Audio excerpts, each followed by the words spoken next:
আসসালামু আলাইকুম, সবাই কেমন আছেন? চলে আসলাম নতুন একটি ক্রাফটের ভিডিও নিয়ে। আজকে আমি আপনাদের সাথে শেয়ার করব একটা আয়না ডিজাইন করা। কীভাবে আমি আয়নাটা ডিজাইন করব সেটা আপনাদের সাথে শেয়ার করব। তো আমার কাছে তেমন কোনো কার্ডবোর্ড ছিল না, দুইটা গোলাকার কার্ডবোর্ড ছিল, তাও পাতলা পাতলা। তো আমি দুইটাকে একত্র করে জোড়া লাগিয়ে একটু ভারী করে নিয়েছি, আর পিছনে দেওয়ালে ঝোলানোর জন্য একটা মানে এটা কি বলে, যেটাই হোক লাগিয়ে নিলাম। আপনারা চাইলে পিছনে একটা সুতা লাগিয়ে নিতে পারেন। এটা আমি প্রথমবারের মতো লাগালাম। এটা দোকানে কিনতে পাওয়া যায়, যেখানে আমরা গাম কিনে, যে দোকান থেকে গাম কাগজ সেখানেই পাওয়া যায়। তো যাই হোক, তারপর অপর যে পিঠটা ভালো ছিল সেখানে আমি ভালো করে গাম লাগিয়ে নিব। তো ঘামটা লাগিয়ে আমি সেখানে আয়নাটা লাগিয়ে নিব, নিয়ে আয়নাটাকে লাগানোর পর একটু অপেক্ষা করবো যাতে আয়নাটা ভালোভাবে লেগে যায়। একটা বাটি নিয়ে নিলাম, আমি বাটিতে সামান্য পরিমাণ পানি নিয়েছি, সাথে দিয়ে দিব ফেভিকল, দিয়ে এটা কাঠির সাহায্যে ভালো করে মিশিয়ে নেব। ফেভিকলটা প্রায় 1 চামচে একটু বেশি হবে নিয়েছি এখানে। তারপর ভালো করে পানির সাথে মিশিয়ে এখানে আমি ছিঁড়ে ছিঁড়ে টিস্যু দিয়ে দিব। টিস্যুটা দিয়ে আমি কাঠির সাহায্যে টিস্যুটাকেও ভালো করে পানির সাথে একদম মিশিয়ে নেব, যাতে করে একদম ভিজে যায়।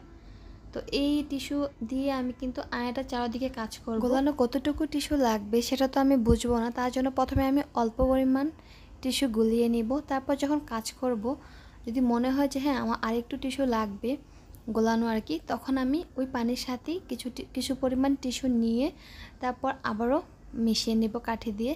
আর অবশ্যই টিস্যুগুলো ভিজিয়ে ভালো করে কাঠি দিয়ে মিশিয়ে, মানে একদম যাতে করে শুকনো না থাকে, সম্পূর্ণ ভিজে যায়, এরকমভাবে করে নিতে হবে।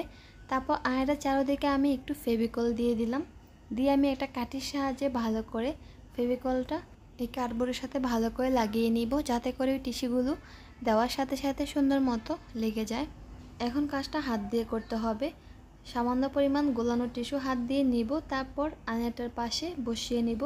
হাত দিয়ে চেপে চেপে অল্প অল্প করে কিন্তু বসিয়ে নিতে হবে, যাতে করে সুন্দরভাবে এটা লেগে যায়। তো সম্পূর্ণ আয়নাটার ভিতরে এটা লাগানো হয়ে গেলে, গোলানো টিস্যু লাগানো হয়ে গেলে, তারপর 6 থেকে 7 ঘন্টা এটা রেখে দিতে হবে, যাতে করে সম্পূর্ণটা ভালোভাবে শুকিয়ে যায়। শুকানোর পর এটাতে আমরা যে কোনো ধরনের কাজ করতে পারবো, রং করতে পারবো, ডিজাইন করতে পারবো। তো আমি সম্পূর্ণ লাগিয়ে এটাকে রেখে দেব শুকানোর জন্য। ফিরে আসছি একদম শুকিয়ে যাওয়ার পর। এটা এখন সম্পূর্ণ শুকিয়ে গিয়েছে। এখন এটার উপরে আমি সাদা কালার করব। তো আমি তুলি দিয়ে সাদা রঙটা লাগিয়ে নিব চারদিকে সমানভাবে। তো লাগানোর পর আমি ভাবলাম যে তারপর এটাতে কী কালার করা যায়। অনেকক্ষণ ভাবতে ভাবতে মনে হলো যে মিমুর পছন্দের কালার তো পিঙ্ক কালার, আর এই আয়নাটা যেহেতু মানে ছোট, তো ভাবলাম যেটা মিমুর জন্যই তৈরি করি। তো এজন্য মিমুর পছন্দের কালারটা দিয়ে করলাম। সাদা কালারের উপরে আমি হালকা পিঙ্ক কালারটা দিলাম, যাতে করে এটা দেখতে অনেক সুন্দর লাগে। এটা আমার সম্পূর্ণ রং করা হয়ে গিয়েছে। এখন এটা আমি একটা সাইডে রেখে দিব। তারপর এটাতে আমি একটু কাজ করব আর কি, ক্লে দিয়ে একটু গোল করে, যদি ভাবলাম যে গোল করে বলের মতো বানিয়ে যদি আয়নাটা চারদিকে লাগানো যায়, তাহলে মনে দেখতে এটা অনেক বেশি সুন্দর লাগবে। তো যেই ভাবা সেই কাজ, আমি পিঙ্ক কালার ক্লেটা নিয়ে নিলাম, তারপর সমানভাবে এটা ছোট টুকরো করে নিয়ে নিলাম, তারপর হাত দিয়ে গোল গোল করে বলের মতো করে বানিয়ে নিলাম, নিয়ে আমি এখন আয়নাটা চারদিকে লাগিয়ে নিব। তো সম্পূর্ণ আয়নাতে আমি কাজটা করে নিয়েছি। তো দেখুন দেখতে এটা ঠিক কতটা সুন্দর লাগছে। সত্যি বলছি, ভিডিওতে ঠিক যতটা না সুন্দর লাগছে, বাস্তবে এটা তার চাইতে অনেক বেশি সুন্দর হয়েছে। আর আজকের ভিডিওটা এখানেই। কেমন লেগেছে আমার আজকের ক্রাফটে আপনাদের অবশ্যই কিন্তু কমেন্ট করে জানাবেন।